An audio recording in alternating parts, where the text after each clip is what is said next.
بسم اللہ الرحمن الرحیم۔ السلام علیکم ناظرین، ہم آپ کو ایک اچھا واقعہ سنائیں گے گھر کی قدر کا۔ مجھے میرے احساس نے مار دیا تھا۔ یہ کیا بات ہوئی کہ زندگی کی کوئی خوشی میرے پاس نہیں تھی، پریشان ہو کر رہ گیا تھا۔ دولت تو بہت دور کی بات ہے، کوئی گیسو کسی آنچل کا سہارا بھی نہیں تھا۔ اس نا امیدی کی کیفیت میں نے ایک جاننے والے اطہر بھائی سے ملاقات ہو گئی۔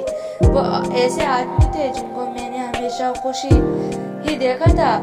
میں نے جب ان سے ان کی ہر دم خوشی کا راز پوچھا تو انہوں نے جواب دیا، بہت آسان تھا، میرا ایک شعر سن لو، اسی میں راز چھپا ہوا ہے، چلے سنا دیں۔ میں نے بے دلی سے کہا، خوشی کی جستجو دراصل غم ہے، خوشی کو چھوڑ دے غم بھی نہ ہوگا۔ انہوں نے شعر سنا دیا۔ شعر واقعی بہت اچھا تھا اور ایک فارمولہ بتا دیا کہ اس پر عمل کر جاؤ تو سب ٹھیک ہو جائے گا۔ اطہر بھائی، شعر تو بہت اچھا ہے، میں نے تعریف کی، میاں فارمولہ بھی اچھا ہے، تم ابھی سے اس پر عمل کرو، ایک ہفتے کے بعد آ کر بتاؤ کیا ہوا۔ میں اطہر بھائی کے پاس ایک خاص کام سے گیا تھا۔ اس دن میری جیب میں کچھ بھی نہیں تھا۔ میں نے یہ سوچا تھا کہ میں اطہر صاحب سے 1000 روپے لے کر آؤں گا، اس کے بعد وہیں سے ٹیکسی کر کے راستے سے کھانے پینے کی چیزیں لے کر گھر واپس آ جاؤں گا، کم از کم دونوں ٹیک کا خرچ چل جائے گا۔ گھر میں کوئی نہیں تھا، ابھی تک شادی نہیں ہو سکی تھی۔ اب یہ بتاؤ کہ اگر 1000 روپے مل جائیں تو تم خوش ہو جاؤ گے؟ ظاہر ہے اطہر بھائی، اس سے کئی کام نکل جائیں گے، تو بس میں تمہیں پیسے نہیں دے رہا، تم کو ابھی اسی فارمولے پر عمل کرنے ہے، دیکھ لینا تم نے اس شعر کو اپنے ذہن میں اتار لیا تو پھر میں تمہیں کوئی غم بھی نہیں ہوگا۔ میں اس پیسے لیے بغیر اس شعر کی سوغات لے کر واپس آ گیا۔ گھر آ کر مجھے نفسیہ کا خیال آیا۔ میں نے نفسیہ نام کی ایک لڑکی سے محبت کی تھی جو یہ چاہتی تھی کہ میں اس کے باپ سے جا کر ملوں۔ میں نے اس شعر بھی سنایا تھا، میری حیات کی راہوں میں پیچو خمیں بہت میں خوب سوچ لے، پہلے جو میرے ساتھ چلے۔ نفسیہ کی بعد سے ملاقات کو میں ابھی تک ٹال رہا تھا، لیکن اب ان سے ملنا ضروری ہو گیا تھا۔ وہ ایک اعلیٰ سرکاری افسر تھے، ان کے ذریعے کوئی جاب بھی ہو سکتی۔ میں نے نفسیہ کو فون کر کے کہا، میرا خیال ہے کہ میں تمہارے ابو سے جا کر مل ہی لوں۔ ہاں ہاں چلے جاؤ، اس نے کہا، میں نے ابو سے بات کی ہوئی، بس ان کو تمہارے آنے کا انتظار ہے، وہ تمہارا انتظار ہی کر رہے ہیں، تم ان سے جا کر مل لو۔ نفسیہ کے والد ایک اعلیٰ سرکاری عہدیدار تھے، بہت دھاک تھی ان کے پاس جاتے ہوئے جھجک ہو رہی تھی، لیکن نفسیہ نے مجبور کر کے مجھے ان کے دفتر بھیج دیا۔ اس نے اپنے ابو سے میرے بارے میں بات کر لی تھی۔ میں دوسرے دن بہترین ڈریسنگ کر ان کے پاس پہنچ گیا۔ وہ اپنی پوری شان کے ساتھ اپنے کمرے میں ہی تھے۔ آؤ صاحب زادے آؤ، نفسیہ نے مجھے تمہارے بارے میں بتا دیا تھا۔ جی جناب، میں اس سے زیادہ کیا کہہ سکتا تھا، بیٹھ جاؤ۔ انہوں نے سامنے والی کرسی کی طرف اشارہ کیا۔ میں مؤدب ہو کر سامنے بیٹھ گیا۔ زندگی میں پہلی بار ایسا انٹرویو رہا تھا۔ تم خدا نخواستہ میری بیٹی سے عشق تو نہیں کرنے لگے ہو؟ انہوں نے ایک ایسا سوال کیا، میں چکرا کر رہ گیا۔ میرا خیال ہے کہ کسی بھی باپ نے براہ راست ایسے سوال ہونے والے داماد سے بھی نہیں کیا ہوگا۔ شرمانے کی ضرورت نہیں ہے، ہاں یا نا میں جواب دو۔ عشق کیا جناب، بس نفسیہ مجھے بہت پسند ہے، میں اسے ہر حال میں خوش رکھوں گا۔ میرا خیال ہے کہ ابھی ہماری گفتگو اتنی آگے نہیں بڑھی کہ تم خوش رکھنے یا نہ رکھنے کی بات کرو۔ انہوں نے کہا۔ میں ایک بار پھر چکرا کر رہ گیا۔ عجیب بے دھڑک انسان تھے، کام کیا کرتے تھے؟ انہوں نے پوچھا۔ جاب کی تلاش میں ہوں جناب، میں نے کہا۔ مجھے امید ہے کہ بہت جلد کوئی ملازمت مل ہی جائے گی، اور اس وقت تک کیا اپنی بیوی کو بھوکا رکھو گے؟ نہیں جناب، سوال ہی نہیں پیدا ہوتا، جو خود کھاؤں گا اس کو بھی کھلاؤں گا۔ جب تمہارے پاس خود کھانے کو نہیں ہے تو اس کو کہاں سے کھلاؤ گے؟ اس کی فکر نہ کریں، شادی کے بعد نفسیہ میرا مسئلہ ہوگی، لیکن شادی سے پہلے تک تو میرا مسئلہ ہے نا۔ اور میرا مسئلہ یہ ہے کہ میں تم جیسے ناکارہ انسان سے اپنی بیٹی کی شادی نہیں کر سکتے۔ میرے سینے پر پرچھیاں ہی چل کر رہ گئی تھی۔ نفسیہ میرے لیے سب کچھ تھی۔ زندگی میں اب تک سوائے محرومیوں کے اور کیا ملا تھا؟ کوئی خوشی نہیں تھی۔